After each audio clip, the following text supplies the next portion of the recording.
Hello everyone, happy St. Patrick's Day. I am Kinsey with O'Fallon Clinic in St. Louis, and I'm here to talk to you today about shin splints. So track is starting up, a lot of seasons, high school seasons, track is starting up, so shin splints is a very common thing that you can start to feel. So I'm going to talk about kind of what you feel whenever you have shin splints, the signs and symptoms of it, and then what you can do to prevent it or make it better. So to start off with, shin splints is often described as pain felt along your lower leg. So kind of right down here, pain in the front of your lower leg. And a lot of times it happens because the muscles that attach to your shin bone, you've got a couple muscles that attach up here, down here, they're kind of attached all along there. They pull at where they're inserted on the bone, and it'll often become inflamed, especially if you start doing repetitive stuff such as track and such as running when you're not used to doing that before. So athletes, it's very common in track athletes to have shin pain because they put repeated stress on the shin bone, the muscles in there, and the connective tissue. So that repeated stress and that constant pull can cause irritation in your shin, giving you shin splints, or sometimes it's also called medial stress syndrome, or it could be the indicator of a stress fracture early on if you don't take care of it soon. So some common symptoms of shin splints, it starts off as a come and go discomfort with a lot of times with activity, and then it will progress to a constant steady pain. So at first it starts with, well, when I first start to run, I feel it in the shin, and then I start to run a little bit and then it's fine, or it starts a little bit in the beginning and then I go through track practice and it's fine, but then at the end it starts to hurt, or it only hurts after I run for a couple hours after practice. So it's a come and go type of pain, and then as it progresses, it will get to more of a constant pain where it hurts all the time, where when you're running or walking, it hurts if it starts to worsen. A lot of times it's tender to the touch. So if you can touch on the spot, you're like, yep, that's where it hurts. A lot of times shin splints are very tender to the touch. It can be a sharp pain as you run, or it can be a dull ache as well. Those are kind of often described as the two types of pain. A sharp pain if you're running on it every time you take a step, or just a dull, aching, constant pain, like a throbbing type of pain. And a lot of times the indicator is it gets worse after activity. Some causes of shin splints. Flat feet can be a cause. So if your doctor or anyone's ever told you have flat feet, that could be a risk factor that you're more likely to get shin splints. And that's kind of when, say this is my foot and this is my arch, whenever you run, the impact, it causes your arch to collapse and you kind of have that flat foot, so you lose that arch and it puts stress up your lower leg. Shoes that don't fit well or have good support. So really make sure, especially track athletes, when you start your track practices, really make sure you have good supportive shoes, because if you're wearing those non-supportive shoes, your ankle's going to move more, you're going to put more stress on your lower leg. Working out without warm-up or cool-down stretches. So we'll kind of go over some good dynamic stretches and some good cool-down stretches, because going straight to practice and starting to run and without getting a proper warm-up can put you at risk for shin splints as well. Weak ankle strength, weak ankle muscles, weak hip muscles, and weak core muscles can also put you at more risk of shin splints. If you have any weakness in your ankles, your hips, or your core, you're going to run a little differently, and it's going to put stress in different places in your lower leg, and it's going to cause irritation. So making sure all the way up the leg and in the core you're strong. And then also running on different surfaces can sometimes cause irritation. So if you're used to running outside, say before track, you ran out in your neighborhood and it was a sidewalk, and then all of a sudden you move to grass or you move to the track surface. Sometimes that change in surface can cause irritation in your shin as well. Or starting up running quickly without proper training. So if you kind of went all winter without running and then now track starting and you're running every day for a couple hours, sometimes that'll cause shin splints as well. So what we'll do today is I'm going to show you a dynamic warm-up. So the dynamic warm-up is, the job of that is to get the muscles flowing, get the blood flowing. You're kind of working through motions you're going to do at track, working through running motions, kind of getting everything loose, getting everything ready. So I'll show you a couple dynamic stretches. Then I'm going to show you a couple of static stretches as well. So static stretches are more for after you run, so after practice. And that's the long hold stretches. So I'll show you some of those, and then I'm going to show you some strengthening things. So a couple of ankle strengthening, a couple of knee strengthening, a couple of hip strengthening, a couple of core strengthening. could kind of give you a couple things to do if you are experiencing that shin pain, a couple things to try to kind of get some strength back and hopefully correct some of that pain that you've been having. So we're going to start with a couple dynamic warm-ups.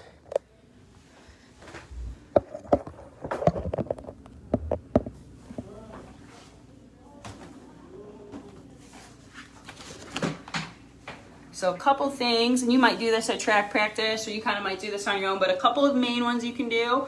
So you can, I'm in a pretty small room, but you can come here, you can do some toy soldiers. So you're kind of here, kind of getting the hamstrings going. So if you had a bigger space, say like 20 feet, 30 feet, you can kind of do it while walking. And you're gonna just do 2 or 3 laps back and forth, or just do it for about a minute or two. Kind of getting warmed up. And then you're gonna do some high knees would be a good one. So you're kind of coming through high knees.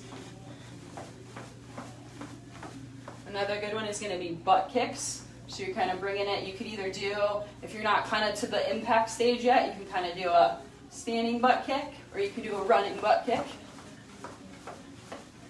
Another good one to do is phone dropped. It's kind of a hip swing.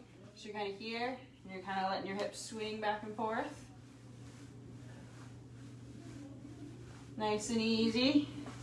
Kind of do both legs. Another one you can do is,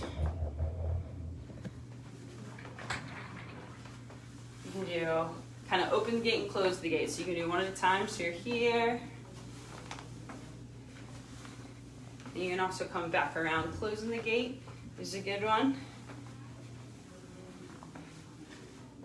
Other leg here, kind of open the gate, so up, out. And then to close the gate, you're coming out, in. Out, in. Another one you can do is, it's a little lunge. You're here. You're kind of coming back and getting a little extension. Other leg. Kind of coming backwards like this. And then another one, see my feet here.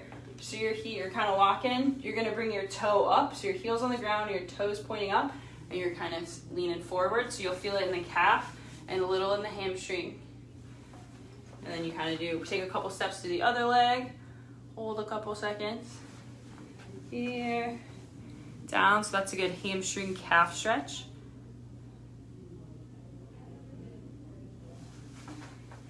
And then a good hamstring stretch also is the inchworm.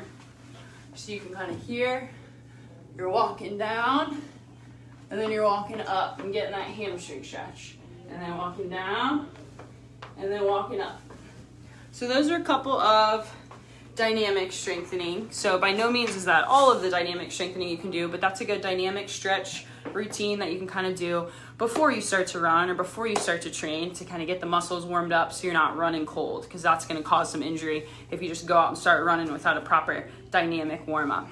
So the next thing I'm going to show you is some static stretching. So this is to stretch out the front of your leg, to stretch out the back of your leg, front of your leg, all the static stretching. So those are the long hold stretches that you're going to do after you're done training or after you're done running to kind of increase the flexibility of your muscles. The dynamic strength is more to warm up and get you moving, and then the static stretching is going to help actually increase the flexibility of your muscles over time. So static stretching is also important to do after training. So some of the static stretches I'm going to show you.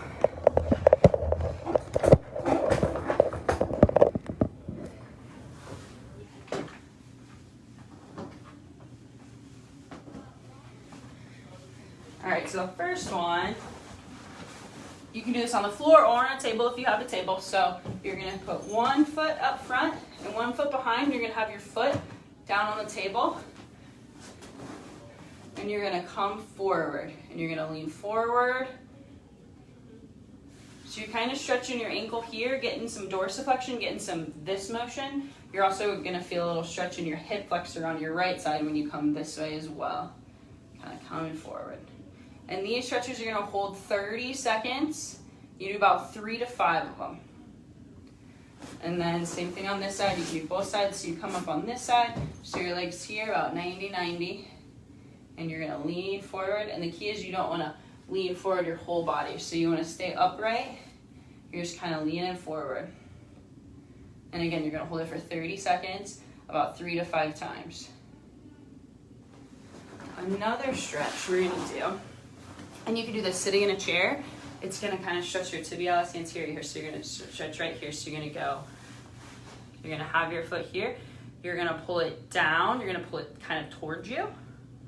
And then you're gonna pull it kind of up towards you a little bit. You're gonna hold it. So you're gonna come down. You're gonna bring it up. And this one you're gonna hold about 30 seconds. Again, like 3 to 5 times. We can do the other side too. So you're gonna pull down, and you're gonna pull kind of up till you feel that stretch kind of right through here. Maybe it's a nice stretch. You don't want to like tweak your ankle, so you're just kind of pulling it down a little bit till you feel a stretch, and lightly pulling it up. About 30 seconds, 3 times. Another good one to do is stretch the back of your legs, so your calf. So there's 2 different ways you can stretch your calf. You can stretch your gastroc and you can stretch your soleus. It's 2 different parts of the calf. And this one you can use a wall.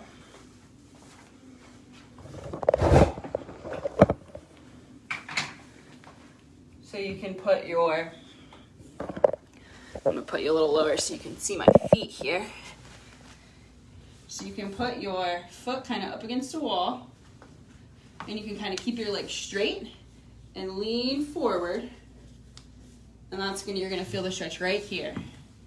So here, lean forward, or you can bend your leg a little bit and lean forward, and you'll still feel it here, but it's gonna stretch a little different part of your calf. So you could do it leg straight, you could do it leg bent. And then another way to do that stretch, if you come away from the wall, you can do a runner stretch. So your back leg, your heels staying on the ground, and you're leaning forward. And that's a calf stretch. Or you could do it with this back leg a little bent, and it's gonna stretch a little different part of the calf. So with this one, you wanna make sure your foot's not going in or your knee's not going in. So your foot is straight on the ground. You're not caving it in. And you're coming straight forward. And you don't want your foot pointed this way or that way. You want it pointed straight forward.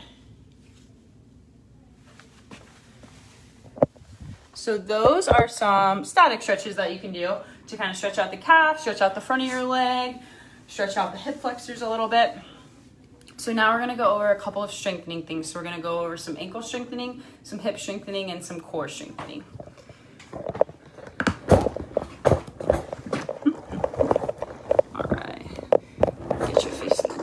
Here. So for first, we're gonna have an ankle strengthening.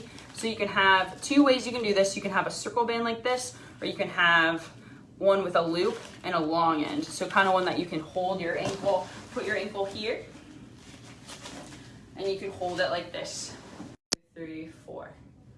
1, 2, 1, 2, 3, 4. Really working on that control coming back. 2, 1, 2, 3, 4. And that's straight up, straight down, and then back up. Another one you can do is a diagonal. So you're gonna kind of hold it out here. You're gonna go down and in, and then back up.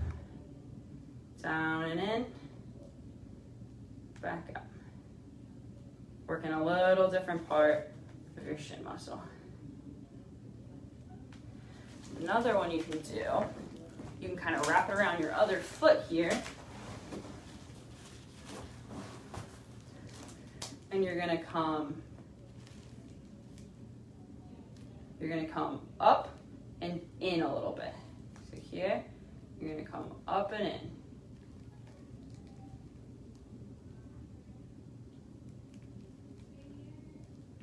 So you're here, so you're coming diagonal this way. So up, I guess it would be out here, and then back like this.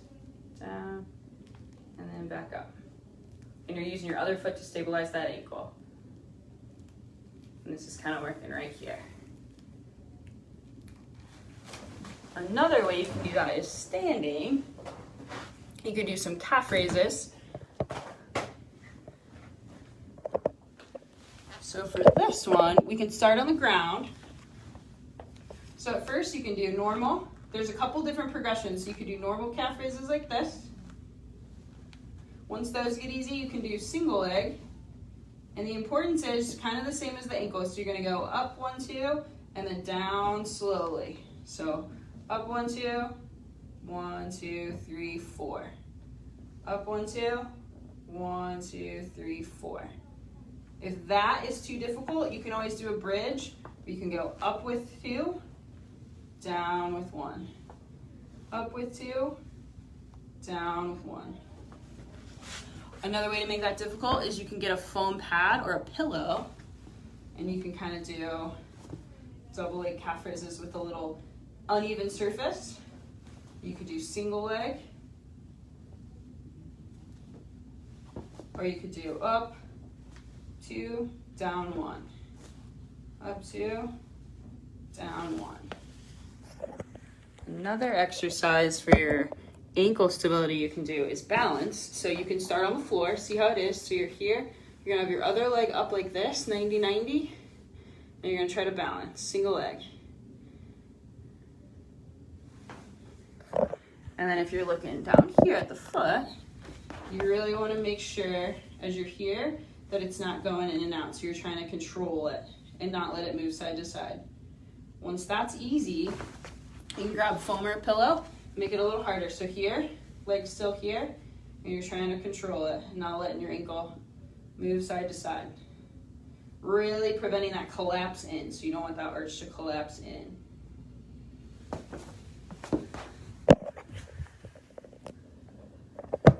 So those are a couple of ankle ones that you can do. So I'm gonna show you a couple of hip ones next, so you can use that same band.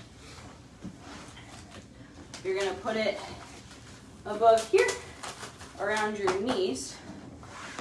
You're gonna be here, and you're gonna come up. It's a clamshell, so you're gonna come up and down. Up, down. So you'll feel it working right here, and you don't wanna rotate. That's what you don't wanna do. So you wanna stay upright, rolled forward, up, back. And another variation you can do in this position, you can bring your top leg straight and do a straight leg raise as well. Again, you're working right here. Another one for your glute you can do with this band. Feet shoulder width apart. The band's here to make sure your knees don't go in, so they're kind of pushing out against the band here. And you're doing a bridge. You're coming up, holding a couple seconds, coming down. Up, down. You're working your glutes there. Another one you could do, I'm going to show you my feet here. You can put the band down around your midfoot. And you can do, so you're here, you're in a squat position, you're going to do a little side step. So your feet are pressing forward, and you're stepping along. So you're working your ankles because you're trying not to let them go in and out. And you're also working your glutes as you come across.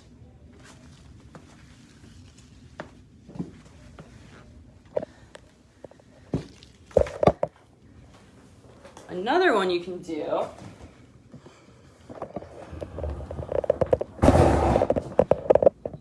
is you could do some heel walking. So you're on your heels here, and you're just walking. So your toes are up, and you're just kind of walking on your heels. So you're standing, see my feet here, you're just doing heel walking. And another one you could do too, toe walking. So heel walking. And then the opposite of that is toe walking.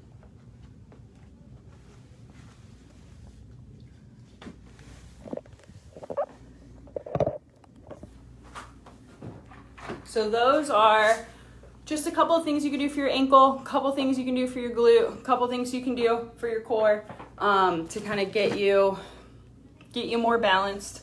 So it's important to do ankle strengthening. It's also important to not forget the glutes, not forget the core, because that's gonna help your shins too. If your core is weak or your glutes are weak and you're doing squatting or you're running, your knees are gonna wanna go in, and that's gonna put pressure through your lower legs and cause pull right where those muscles are inserting into the bone. So you really wanna make sure you don't forget glute strengthening as well as ankle strengthening. A lot of times, if your lower leg hurts, you just wanna focus on ankle strengthening and strengthening right there, and you kind of forget the glutes. The glutes are also really important to prevent shin splints and also get rid of shin splints once that pain starts to come. So hopefully this was helpful. Another thing you can do too is we have on our website, Therapy Essentials, we have an ice cup. It's a really good thing. It's a blue cup and it's got a ring of ice around it, and you can take it and you can kind of put it, you can ice very specifically to your shin. Would be good to do after you run, after you work out, a good way to ice it. Kind of right along that shin area. So hopefully this was helpful.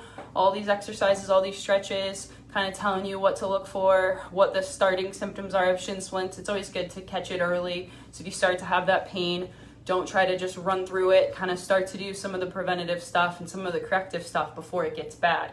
So hopefully this is helpful. If you have any questions about any of the exercises or about any type of question about shin splints or signs or symptoms or anything like that, you can always comment down here and I can always answer your questions. I hope this was helpful, and I hope everyone is wearing green and has a great St. Patrick's Day. Bye.